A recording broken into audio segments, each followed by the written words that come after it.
ബഹുമാനിയായ കോൺഗ്രസ് നേതാവ്, അവര് വനിതാ നേതാവ് കൂടിയാണ്, ദയവായി ഇത്തരം ചർച്ചകളിൽ പങ്കെടുക്കുമ്പോൾ പണ്ട് ഇപിയുടെ ഭാര്യയുടെ ചിത്രം മോർഫ് ചെയ്ത് കള്ളപ്രചരണം നടത്തിയ പോലെയുള്ള പണി എടുക്കരുത്, ദുസൂചന പറയരുത്. ഞാൻ എന്താണ് ഇവിടെ പറഞ്ഞത്? മന്ത്രി അല്ല, അത് കോടതിയിൽ നിങ്ങൾ പറഞ്ഞാൽ മതി, അത് കോടതിയിൽ നിങ്ങൾ പറഞ്ഞാൽ മതി, കേസുണ്ടല്ലോ, കോടതിയിൽ പറഞ്ഞോളൂ. അതെ, കോടതിയിലല്ല, ഞാൻ ഇ പി ജയരാജനെതിരെയാണ് കേസ് കൊടുക്കാൻ പോകുന്നത്, വ്യാജ കേസ്. പറയട്ടെ, അല്ല ഞാൻ പറഞ്ഞു കഴിഞ്ഞാൽ നിങ്ങൾ പറഞ്ഞോ, ഞാൻ പറഞ്ഞു കഴിഞ്ഞാൽ നിങ്ങൾ പറഞ്ഞോ, നിങ്ങൾ തടസ്സപ്പെടുത്തണ്ട. അയ്യോ അങ്ങനെ പറഞ്ഞൂടാ, പിന്നെ ഞാൻ എന്തിനു വന്ന? നിങ്ങളുടെ ഫേസ്ബുക്ക് ഐഡിയിൽ ഈ മോർഫ് ചെയ്ത അല്ലല്ലോ, നിങ്ങൾ പറഞ്ഞോ, നിങ്ങളുടെ ഫേസ്ബുക്ക് ഐഡിയിൽ വന്ന സംബന്ധിച്ച് പരാതി വന്നിട്ടുണ്ട്, അത് കോടതിയുടെ മുമ്പാകെ ഉണ്ട്,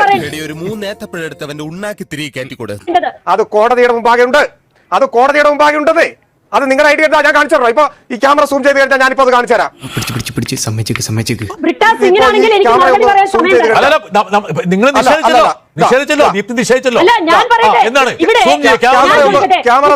ക്യാമറ ഒന്ന് സൂം ചെയ്താൽ ഇതാണ്, ക്യാമറ സൂം ചെയ്ത് കഴിഞ്ഞാൽ കാണാം.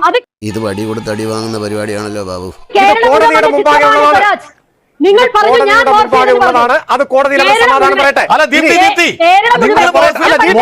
സംസാരിക്കാൻ സമ്മതിക്കേ, ഞാൻ സംസാരിച്ച് കഴിഞ്ഞിട്ട് പറ. ഇതെന്താ മര്യാദ കാണിക്കുന്നത്? നിങ്ങൾ സംസാരിച്ചപ്പോ ഞാൻ മിണ്ടിയിട്ടില്ലല്ലോ.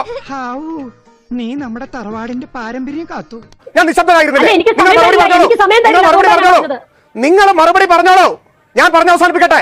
ഞാൻ പറഞ്ഞത് കോടതിയുടെ മുമ്പാകെ ഉള്ളതാണ്, നിങ്ങൾ കോടതിയിൽ പറഞ്ഞോ. ഇനി ഈ ചർച്ചയിൽ നിങ്ങൾ പറയാണ് നിങ്ങളുടെ ഐഡിയ അല്ല, ഇത് തെറ്റാണ്, നിങ്ങൾ ചെയ്തിട്ടില്ല എന്ന് പറഞ്ഞാൽ ഞാൻ നിങ്ങളോട് തർക്കിക്കാൻ വരില്ല. ഞാൻ പറയുന്ന ഒറ്റ കാര്യം, ഇപിയുടെ കുടുംബത്തെ സംബന്ധിച്ച്, ഭാര്യയെ കുറിച്ച് ദുസൂചന നിറഞ്ഞ പരാമർശം നിങ്ങൾ നടത്തിയത് പിൻവലിക്കണം.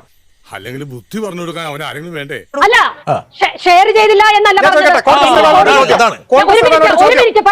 ഒടുവിൽ കുറ്റസമ്മതം നടത്തി അല്ലേ?